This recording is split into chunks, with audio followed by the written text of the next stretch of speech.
भगवान शिव की सबसे कठिन यात्राओं की बात होती है तो उसमें सबसे पहला नंबर आता है श्रीखंड महादेव यात्रा का। नमस्कार दोस्तों, मैं हूं आपका दोस्त योगेश पुरोहित और आज इसी श्रीखंड महादेव की हम यात्रा करने चल रहे हैं, जो कि हिमालय की पहाड़ियों पर लगभग 6000 फीट की हाइट से शुरू होकर 18000 फीट की हाइट पर ख़त्म होगी, जिसमें हमें हरे भरे पहाड़, पानी के झरने और ग्लेशियर भी पार करने हैं।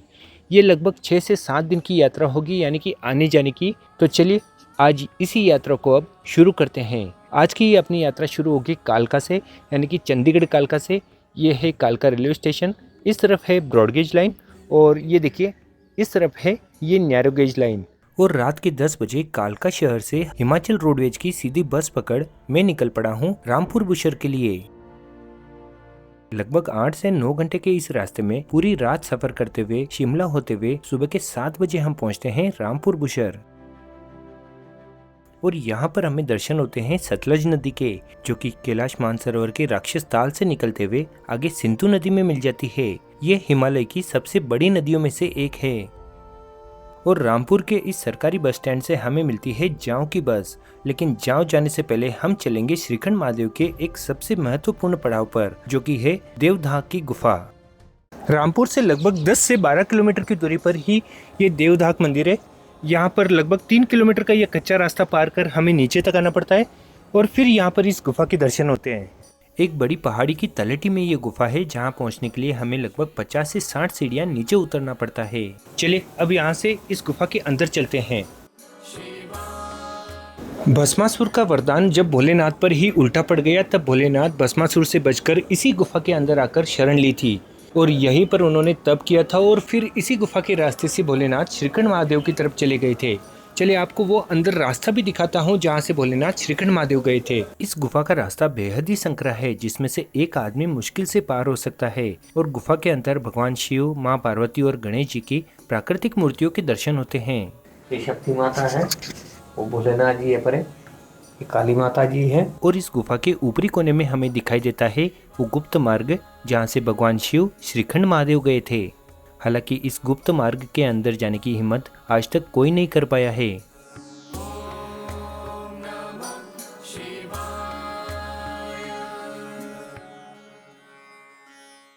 आज जाओ जाने के लिए दूसरा कोई साधन नहीं मिला, एक पिकअप वैन मिल गई, इसी में आज हम जाओ चलेंगे। और इस पिकअप वैन से मैं पहुंचा निर्मंड और निर्मंड से जाऊं के लिए फिर से हिमाचल प्रदेश की रोडवेज पकड़ी और हिमाचल की सुदूर घाटियों से होते हुए मैं जाऊं की तरफ बढ़ रहा था, जो कि समुद्र तल से लगभग 6000 फीट की हाइट पर है। रास्ते में केवल जाऊं से 6 किलोमीटर पहले एक लैंडस्लाइड के बड़े पत्थर ने हमारी बस का रास्ता बंद कर दिया, लेकिन गाँव वालों की मदद से इस पत्थर को हटाकर हमारी यात्रा फिर से शुरू हो गई। तो फ्रेंड्स फाइनली पहुंच गए हैं जाओ विलेज और ये है पीछे गेस्ट हाउस, जहां पर आज हम नाइट स्टे करेंगे और कल सुबह ठीक 5 बजे अपनी श्रीखंड महादेव की यात्रा शुरू हो जाएगी। और जाओ में रात का विश्राम कर दूसरे दिन सुबह ठीक 6 बजे शुरू होती है अपनी श्रीखंड महादेव की पैदल यात्रा। तो चलिए दोस्तों, भोलेनाथ का नाम लेकर अपनी यात्रा शुरू हो गई है।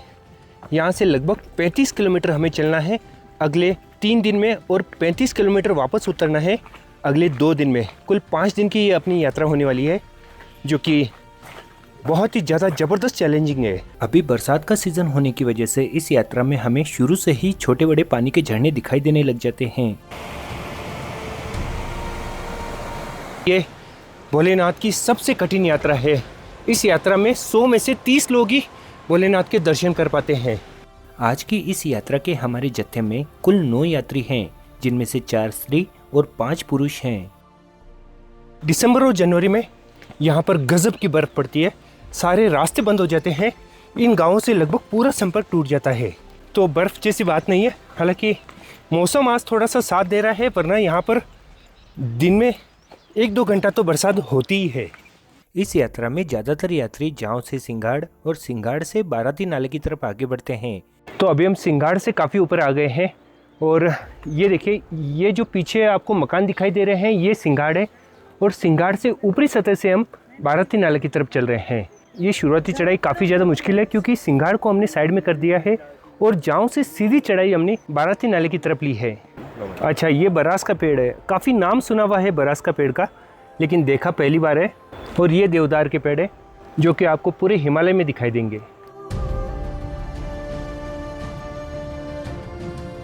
फ्रेंड्स, ये देखिए, श्रीखंड महादेव के पहले दर्शन हमें यहीं से हो जाते हैं। ये जो बर्फीला पहाड़ दिखाई दे रहा है, इसी पहाड़ के ऊपर है श्रीखंड महादेव।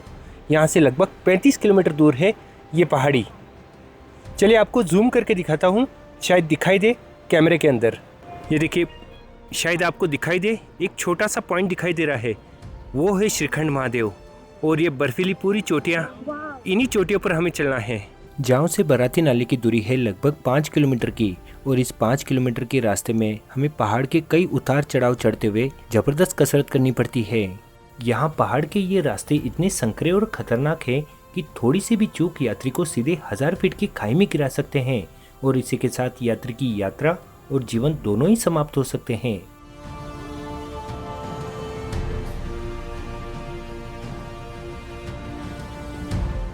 बस मौसम साथ दे, ज़्यादा बारिश ना हो, क्योंकि कल रात को यहाँ पर जमकर बरसात हुई है, बहुत ज़्यादा बरसात हुई है।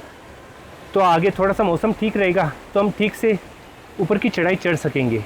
यहाँ पर देखिए, इस तरह के पानी के झरने जगह जगह मिलते रहेंगे, तो आप अपनी पानी की बोतल वगैरह भर सकते हैं। यहाँ पर ख़राब पानी की कोई समस्या नहीं है, क्योंकि ऊपर कोई जानवर नहीं रहता है, कोई मरा हुआ जानवर या कुछ भी नहीं रहता है। तो आराम से इस साफ़ पानी को हम पी सकते हैं, बोतल में भर सकते हैं।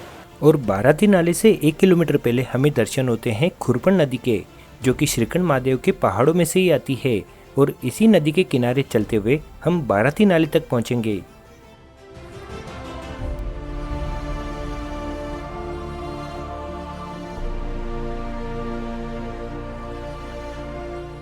बहुत ज़्यादा मुश्किल भरी यात्रा है ये, बिल्कुल भी आसान नहीं है। और इस टिक के बिना तो थोड़ा सा भी नहीं चल सकते हम।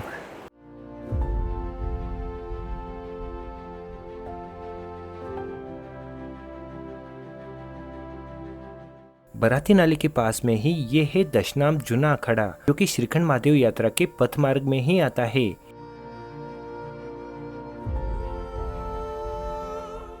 और जाओ से निकलकर लगभग 3 घंटे की यात्रा के बाद हम पहुंचते हैं हमारी यात्रा के पहले पड़ाव, यानी कि बराती नाले के पास। और लगभग 5 किलोमीटर चलने के बाद बराती नाले के पास होता है हमारा आज का पहला पड़ाव, जहां पर हम लेते हैं गर्मा गर्म चाय और आलू के पराठे का नाश्ता।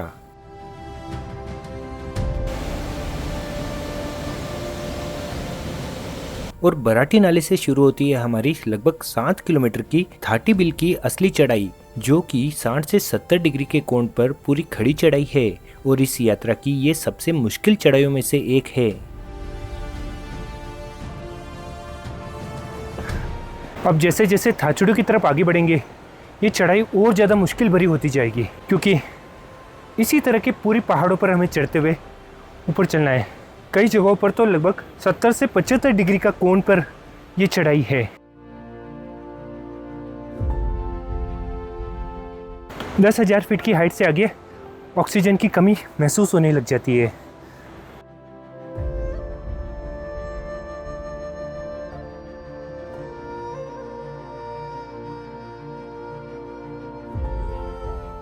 नीचे गिर गई, अरे बाप रे, ये दूसरा एक्सीडेंट देख लिया है।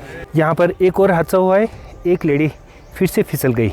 हालांकि ज़्यादा चोट नहीं लगी, लेकिन 10-20 फीट नीचे चली गई। इस तरह के हादसे यहाँ पर आम है। बहुत ज़्यादा स्टेमिना, बहुत ज़्यादा स्ट्रेंथ और बहुत ही ज़्यादा केयर से ट्रैक करना पड़ता है, यात्रा करनी पड़ती है। ये तो यहीं पर गिरी, वो आंटी बहुत गिरी थी।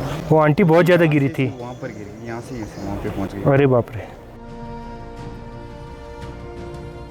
हिमालय की इन पहाड़ियों पर ये जो शैवाल उगती है, इसकी एक बहुत ही बढ़िया बात बताता हूँ कि ये उसी स्थान पर उगती है जहाँ की एयर क्वालिटी बहुत बढ़िया हो या फिर एयर प्योरिटी 100% हो, उसी जगह पर ये शैवाल उगती है। और हिमालय की इन पहाड़ियों पर इस शैवाल का उगना, यानी कि यहाँ की एयर क्वालिटी 100% बढ़िया है, बहुत ही बढ़िया है। चलिए महादेव के दर्शनों के लिए आगे बढ़ते हैं।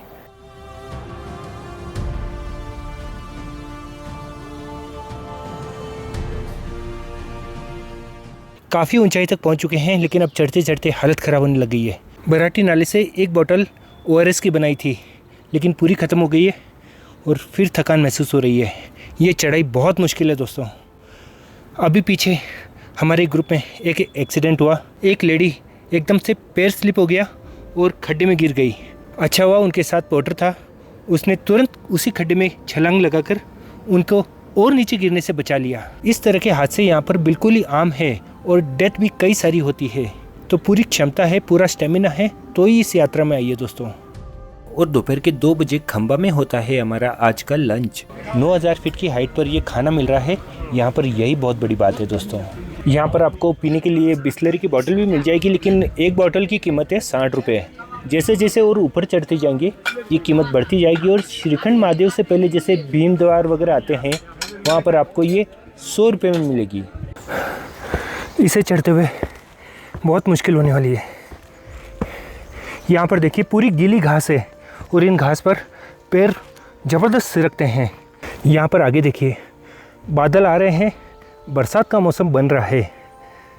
तो अब किसी भी वक्त यहाँ पर बरसात शुरू हो सकती है, लेकिन अभी थाजड़ू पहुँचने में काफ़ी टाइम है और बरसात जल्दी शुरू हो जाएगी, क्योंकि इस ट्रैक की सबसे बड़ी मुश्किल है बरसात। अगर बारिश आ गई तो चलना बहुत ज़्यादा मुश्किल हो जाता है, ठंड भी बहुत ज़्यादा बढ़ जाती है और फिर सांस की तकलीफ़ और दूसरी तकलीफ़ें भी ज़्यादा शुरू हो जाती है।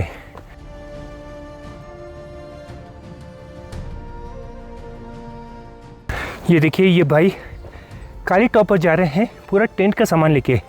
ये वहाँ पर टेंट लगाएंगे और भंडारे के लिए, लेकिन इनका स्टेमिना देखिए, ताकत देखिए।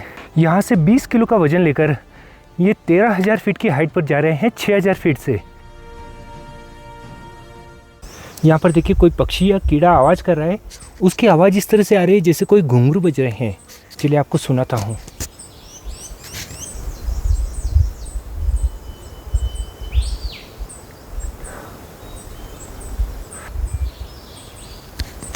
इस तरफ से आवाज़ आ रही है उस कीड़े की या पक्षी की, बिल्कुल जैसे कोई घुंघरू बज रहे हैं किसी लेडीज़ के।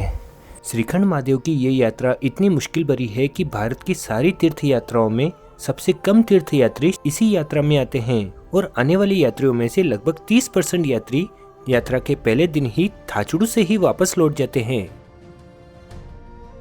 देखने जाए उतनी भी हल्की नहीं है ये यात्रा। हाँ जैसे जो स्टेप है ना, हाँ उसी में हालत खराब हो जाती है। बाकी केदारनाथ जैसा नहीं है। जो केदारनाथ तो कुछ भी नहीं है इसके सामने, कुछ नहीं है। मैं 3 बार जाके आया हूँ। ये यहीं से रिटर्न हो रहा हूँ। अच्छा यहीं से थाचड़ू नहीं पहुँचे? क्योंकि मेरी कैपेसिटी ही नहीं रही। मेरे को आँख में जैसे थकान नहीं लग रही है, अंधेरी जैसे आने लगी। ये सब भर गया है, थकान नहीं लगती है। अच्छा हाँ ये सब भर जाता है और बस अब क्या करूँ, कुछ नहीं समझ आता है।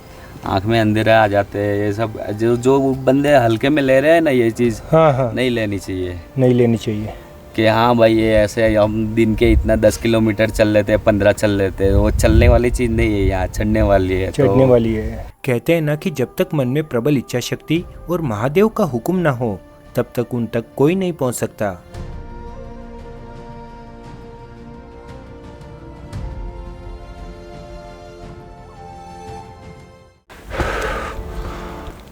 तो फ्रेंड्स फाइनली हम पहुंच गए हैं थाटी बिल, जो कि थाचड़ू से लगभग 1000 फीट नीचे है। थाचड़ू की हाइट है 11,500 फीट और केदारनाथ की हाइट के बराबर हम पहुंच गए हैं, क्योंकि केदारनाथ की हाइट भी लगभग 11,500 फीट है। तो लगभग हम केदारनाथ पहुंच गए हैं। सुबह 6 बजे रवाना होकर अभी शाम के 5 बजे 6,000 से हमने शुरू किया था और 11,500 पर हम आज का नाइट स्टे करेंगे। और ये देखिए पीछे ये पूरा हिमालय की पहाड़ियों का नज़ारा, क्या शानदार नज़ारा है दोस्तों।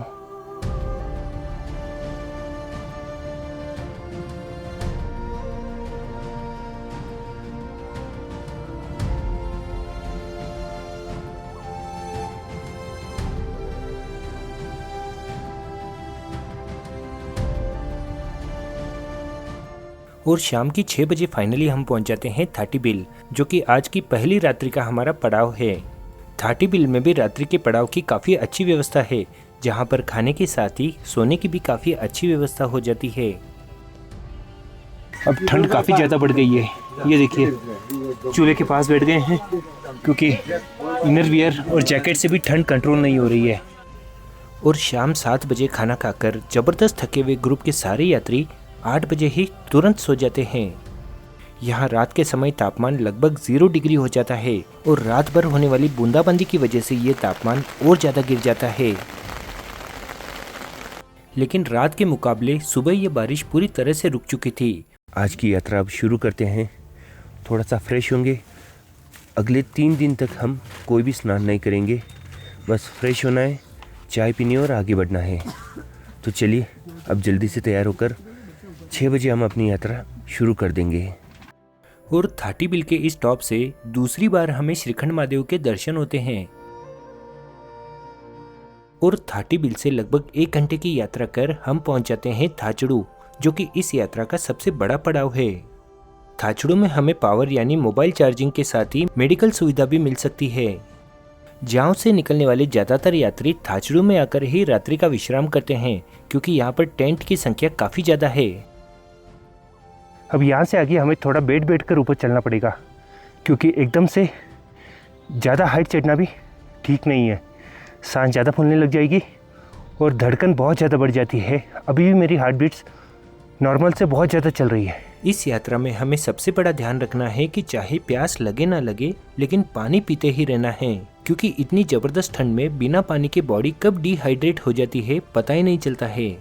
और थाचड़ू से आगे शुरू होती है काली टॉप की बेहद ही दुर्गम और एकदम खड़ी चढ़ाई, जहाँ पर सांस लेना भी एकदम मुश्किल हो जाता है। फ्रेंड्स, अभी हम काली टॉप के बीच में पहुंच गए हैं। ये देखिए पीछे का व्यू क्या शानदार दिखाई दे रहा है दोस्तों। बिल्कुल स्वर्ग सा अनुभव है, जन्नत है ये। लेकिन जैसे ही ऊपर बढ़ने लगे, अगले 15 मिनट में यहाँ पर पूरी तरह से धुंध छा गई।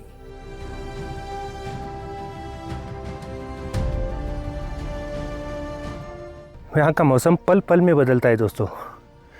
जैसे ही धुंध छाएगी थोड़ा सा सांस लेने में मुश्किल होने लग जाएगी, क्योंकि ऑक्सीजन लेवल कम होते जाता है। खड़े खड़े सांस भर रही है। चले, इस तरह से ये रास्ता बना हुआ है पूरा, और पूरा फॉग छाया हुआ है, कहीं भी कुछ नहीं दिखाई देता। ये बड़े बड़े पत्थर हैं, इन्हीं पत्थरों के ऊपर से ऊपर काली टॉप पर जाना है।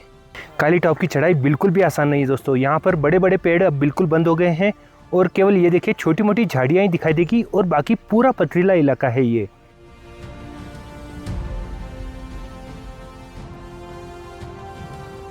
ये ऐसी जगह है आंटी जी कि पैसा यहाँ बिल्कुल काम नहीं आता है। बस शिव की भक्ति, उनका आदेश और अपनी ताकत, यही काम आता है इस जगह पर।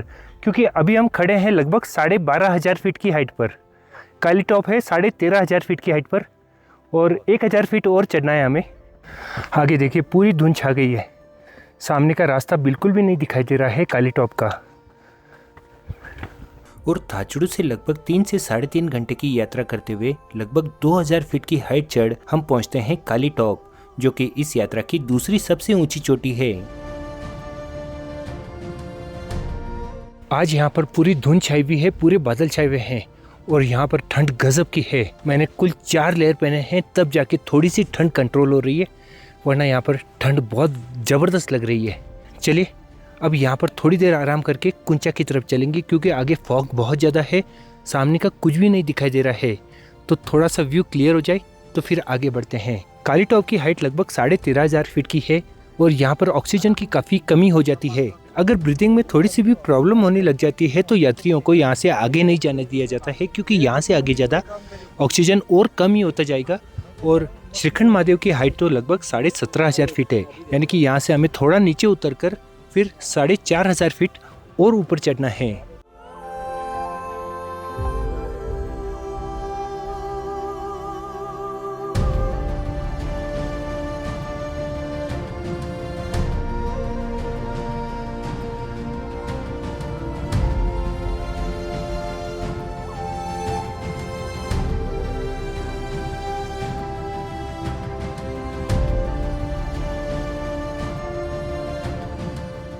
और यहाँ दिखाई देती है हमें इस यात्रा की भयावता। यहाँ पर नैन सरोवर के पास एक यात्री बेहोश होकर कोमा में चला गया, जिसका यहाँ पर स्थानीय लोगों द्वारा रेस्क्यू किया जा रहा था। इसीलिए इस यात्रा को दुनिया की सबसे दुर्गम तीर्थ यात्रा का दर्जा दिया गया है, क्योंकि यहाँ पर यात्री की थोड़ी सी भी तबीयत बिगड़ना यानी जीवन की सबसे बड़ी मुश्किल का सामना करना। काली टॉप से अब हमें नीचे ही नीचे उतरना है क्योंकि ये पूरी ढलान है लगभग 5 किलोमीटर तक की। और अब शुरू होती है काली टॉप से भीमबली तक की वापस नीचे उतरने की यात्रा, जिसका मार्ग बेहद ही मुश्किल भरा है। काली टॉप से लगभग 1000 फीट नीचे हम अभी जा रहे हैं भीमतलाई और कुंचा की तरफ, लेकिन चढ़ने से भी ज़्यादा ये नीचे उतरना बहुत ज़्यादा रिस्की है क्योंकि यहाँ पर अभी अभी बरसात होके गई है और पूरा एरिया फिसलन भरा हो चुका है। काली टॉप से भीमतलाई का रास्ता बेहद ही खतरनाक और बड़ी बड़ी चट्टानों से भरा हुआ है और बारिश की वजह से यहाँ पर फिसलन भी बहुत ज़्यादा बढ़ जाती है।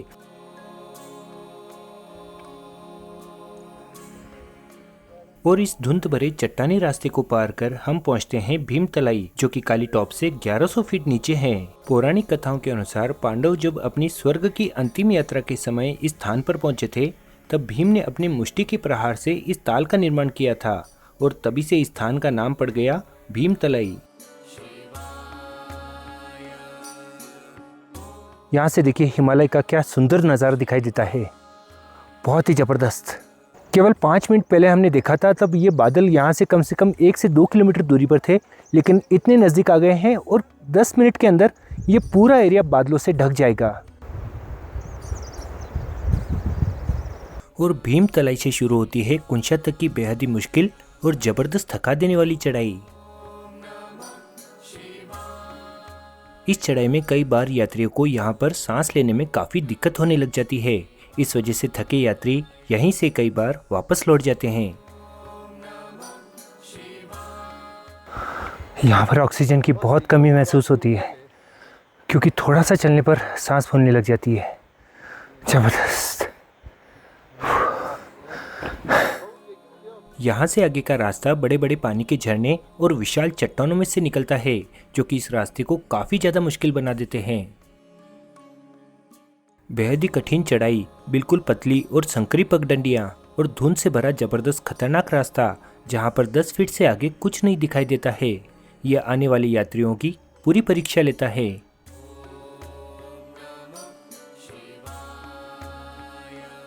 यहाँ पर देखिए ये पूरी पहाड़ी चढ़, हमें इस पहाड़ी के टॉप पर जाना है।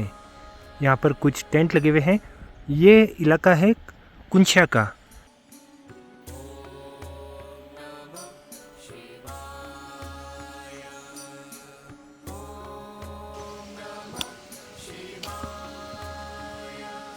तो देखिए फ्रेंड्स, अब यहाँ पर ज़ोरों से बारिश शुरू हो गई है। एक बार फिर से काली टॉप पर बरसात हुई थी और अब यहाँ पर वापस बारिश शुरू हो गई है। तो इस टेंट का सहारा लिया है, यहाँ पर थोड़ी देर रुकते हैं, बरसात रुकने का इंतज़ार करते हैं। जैसे ही बरसात रुक जाएगी आगे की तरफ बढ़ेंगे। काली टॉप से कुंचा तक की ये चढ़ाई और ढलान बहुत ही ज़्यादा खतरनाक है। इसमें पूरा दम लग जाता है क्योंकि ऑक्सीजन का लेवल यहाँ पर बहुत ज़्यादा कम है, जिस वजह से थोड़ा चलने पर भी सांस फूलने लग जाती है। यहाँ पर देखिए बादल कितनी गहराई से छाए हुए हैं। गनीमत है कि बस एक टेंट के पास पहुँचे और बरसात शुरू हो गई, तो यहीं पर अब आसरा लेते हैं। जब तक बरसात ना रुकेगी आगे नहीं बढ़ सकते। सभी बारिश शुरू हो गई है और चलिए आपको दिखाता हूँ सामने वाली पहाड़ी पर कि बरसात के बाद हमें किस रास्ते पर जाना है। ये देखिए ये लोग जा रहे हैं, इसी रास्ते से हमें ऊपर तक जाना है।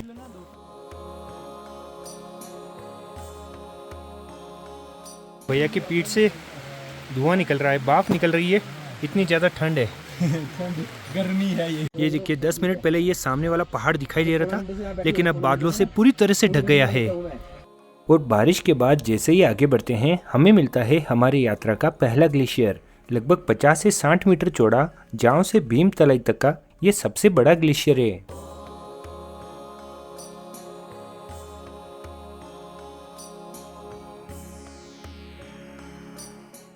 ये देखिए इस ग्लेशियर के नीचे से किस तरह से पानी बह रहा है। अब यहाँ से आगे इस दुर्गम और खतरनाक रास्ते का चैलेंज और ज़्यादा बढ़ जाता है, क्योंकि पिछले 2 घंटे से हुई भारी बरसात ने फिसलन बहुत ज़्यादा बढ़ा दी है। ये रास्ता बहुत खतरनाक है दोस्तों। ये देखिए यहाँ से थोड़ा सा फिसलना इस गहरी खाई में जाना है, नीचे भी ग्लेशियर है। बरसात की वजह से ये रास्ता बहुत ज़्यादा फिसलन भरा हो चुका था, जिस वजह से हमारी चलने की रफ्तार काफ़ी कम हो चुकी थी और इस वजह से आज हमारा भीमद्वार पहुंचना लगभग नामुमकिन था। भारी बरसात और धुंध की वजह से ये रास्ता काफ़ी भयावह लग रहा था और अंधेरा होने से पहले हमें कुंचा पहुंचना जरूरी है, क्योंकि अंधेरे में इस रास्ते पर बिल्कुल भी नहीं चल सकते।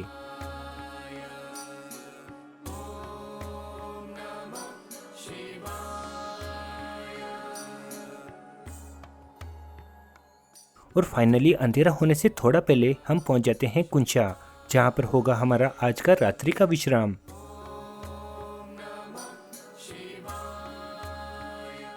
यहाँ पर देखिए रजाइयों का ढेर लगा हुआ है, जो कि आने वाले यात्रियों के लिए है, क्योंकि रात के समय यहाँ पर तापमान 0 डिग्री और कई बार उससे भी नीचे चला जाता है।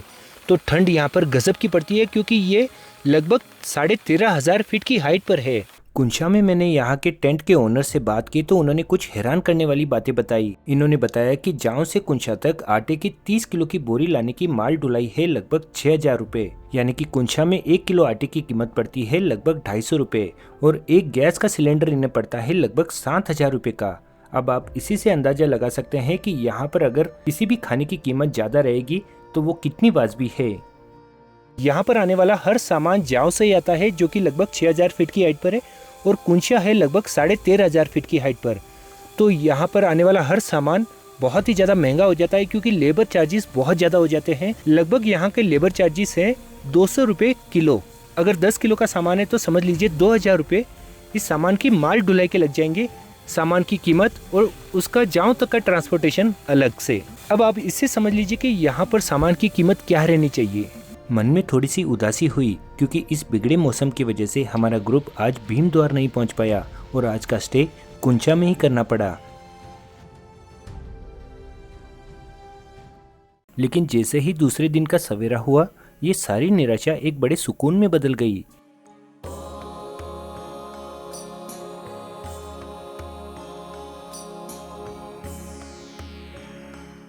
कुंचा के इन मन मोहने वाले नज़ारों को देख मानो सारी थकान ही भूल गए हम।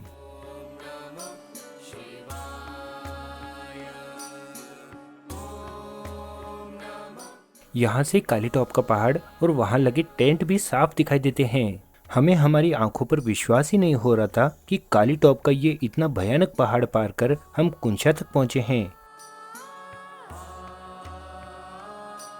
एक तरफ था कुंचा का वो बादलों से घिरा हुआ भयानक नज़ारा, और आज का स्वर्ग जैसा अनुभव देने वाला बेहद ही सुंदर नज़ारा। साथ ही यहाँ हमें दिखाई देता है हिमालय के कुछ अद्भुत और बेहद ही सुंदर फूलों का नज़ारा, जो हिमालय के अलावा शायद ही और कहीं दिखाई देगा। ट्रिप के और हमारी इस यात्रा के ऑर्गेनाइजर है गोपाल भाई, जो कि जाओ विलेज के ही रहवासी है, और इन्होंने ये पूरी यात्रा का प्रबंधन किया है और बहुत ही बेहतरीन तरीके से हमारी ये यात्रा अभी चल रही है। धन्यवाद गोपाल भाई। ओम नमः शिवाय। तो चलिए दोस्तों, सुबह के 7 बजे हैं और कुंचा से अब भीमद्वार के लिए रवाना हो गए हैं। लेकिन उससे पहले मेरे पीछे की ये आप वैली देखिए, ये नज़ारा देखिए, क्या शानदार है, क्या ज़बरदस्त है। मन करता है यहाँ से निकले ही ना।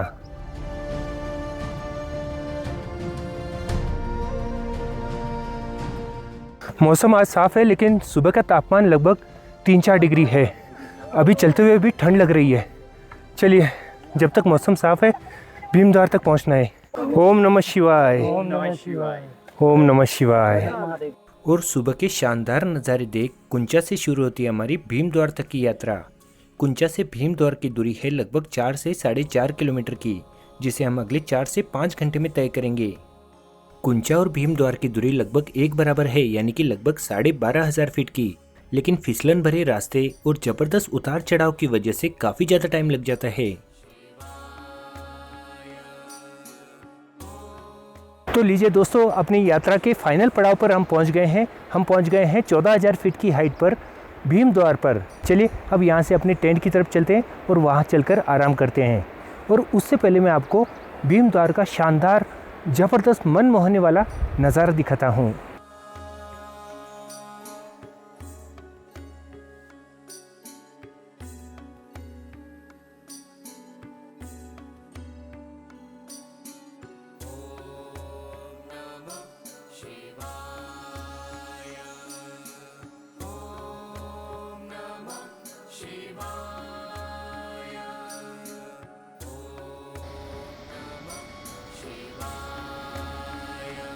भीमद्वार में आते ही गर्मा गर्म चाय ले रहे हैं, और ये बहुत ज़रूरी थी अभी, क्योंकि बाहर का तापमान लगभग 6-7 डिग्री है और रात को ये 0 के अंदर चला जाएगा। गर्मा गर्म चाय पीते हैं और थोड़ी देर आराम करते हैं।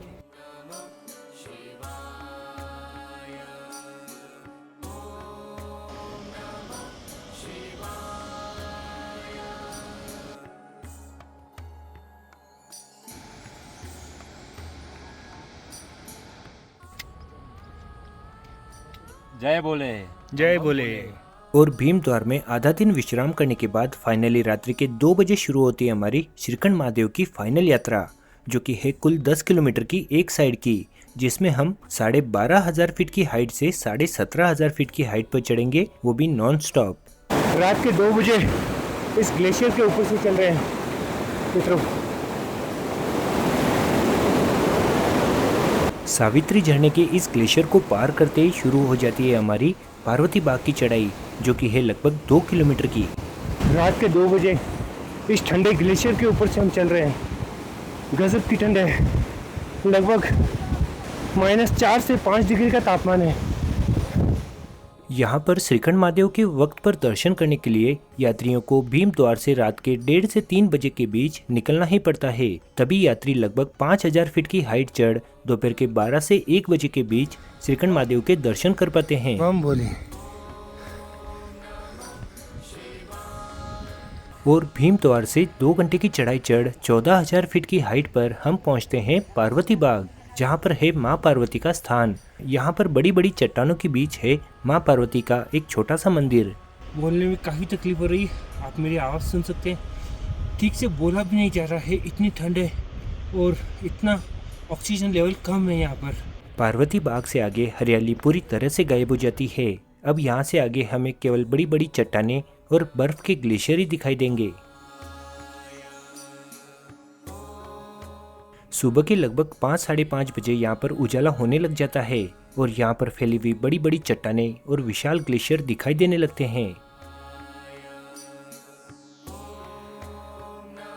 सुबह के 8 बजे हैं और अभी हम पहुंच गए हैं नैन सरोवर। चलिए आपको नैन सरोवर का ये शानदार और बेहद ही सुंदर नज़ारा दिखाता हूँ।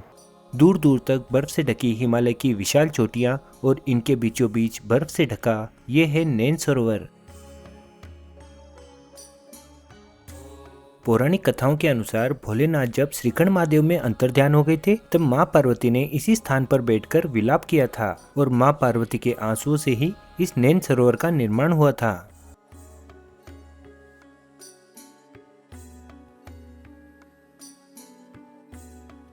चलिए अब नैन सरोवर से शुरू करते हैं भीमबली की चढ़ाई, जो कि इस यात्रा की सबसे खतरनाक और लंबी ट्रैक है। यहाँ से आगे शूज पर मैंने क्रैम्पोन लगा लिए ताकि चढ़ने में थोड़ी आसानी हो सके। ग्लेशियर की ये चढ़ाई लगभग 70 से 80 डिग्री के कोण पर है, जो कि इस यात्रा की सबसे ज़्यादा मुश्किल और बेहद ही थका देने वाली चढ़ाई है, जो कि लगभग 2.5 से 3 किलोमीटर की है।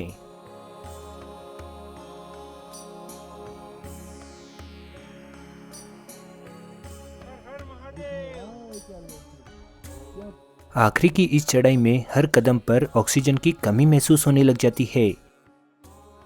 नैन सरोवर से काफ़ी ऊपर आ गए हैं और बस ऊपर है टॉप पर श्रीखंड महादेव। आधे से पौने घंटे में पहुंच जाएंगे। चलिए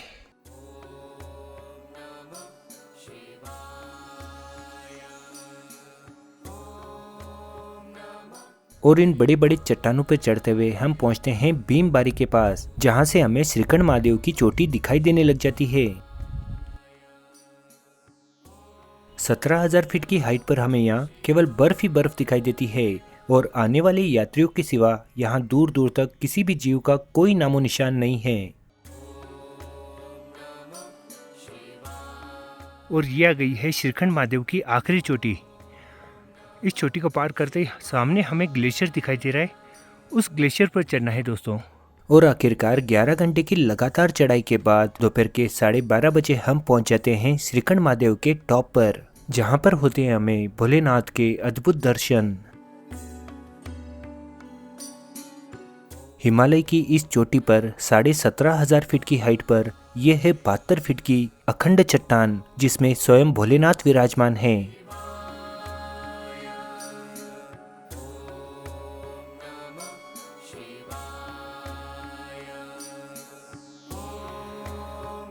17,500 फीट की हाइट पर मौसम पल पल में बदलता है।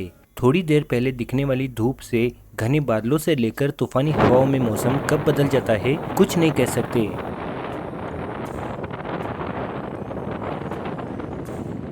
इस वजह से श्रीखंड महादेव की चोटी पर यात्री कुछ मिनटों से ज़्यादा नहीं रुक सकते और हमेशा की तरह दोपहर के बाद यहाँ पर मौसम काफ़ी ज़्यादा खराब होने लग गया था। तो मौसम खराब होता देख हमने भी वापसी की यात्रा तुरंत शुरू कर दी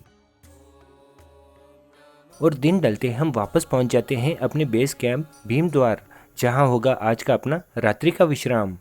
तो फ्रेंड्स फाइनली हम पहुँच गए हैं अपने बेस कैंप भीमद्वार, अपने टेंट में हैं अभी। चलिए अब आज यहाँ पर आराम करेंगे और कल सुबह यहाँ से वापसी की यात्रा शुरू करेंगे। हालांकि रास्ते में थोड़ी बरसात रह सकती है लेकिन धीरे धीरे नीचे उतर जाएंगे। और यात्रा के 5वें दिन शुरू होती है भीमद्वार से हमारी वापसी की यात्रा।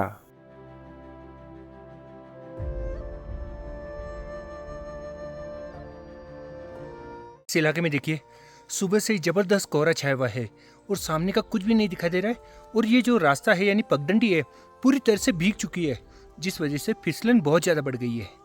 बहुत सावधानी से और संभल के आगे बढ़ना है। ये देखिए अभी वापस जाते वक्त वापसी का रास्ता किस तरह से कोहरे से भरा हुआ है, बिल्कुल सुमसाम। वैसे तो नीचे भी जा रहा है पर ये थोड़ा पक्का बना हुआ सा लग रहा है। हाँ सही है, यही रास्ता ठीक लग रहा है। ये देखिए इस तरफ से भी एक पगडंडी गई हुई है, इधर से भी जा सकते हैं। ये देखिए ये भी एक पगडंडी है, ये भी एक पगडंडी है और ये एक रास्ता है, इस तरफ से चलते हैं।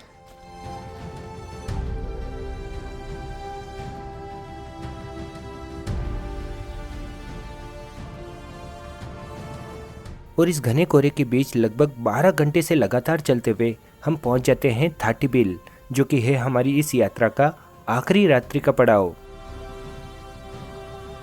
तो फ्रेंड्स हालत देख सकते हैं, पूरा चेहरा लाल हो गया है और पूरी थकान महसूस हो रही है। इस यात्रा में आपको स्नान करने की बिल्कुल भी जगह नहीं मिलेगी, ना कोई मौका मिलेगा और ना आप कर पाओगे, क्योंकि पानी इतना ज़्यादा ठंडा रहता है कि अगर स्नान कर लिया तो 2 घंटे में आप बीमार पड़ जाओगे। और यात्रा के 6ठे दिन हम वापस पहुंच जाते हैं जाऊं, जहां से हमारी ये यात्रा शुरू हुई थी। और जाऊं से वापस वही हिमाचल रोडवेज की बस पकड़ मैं निकल पड़ता हूं कालका के लिए।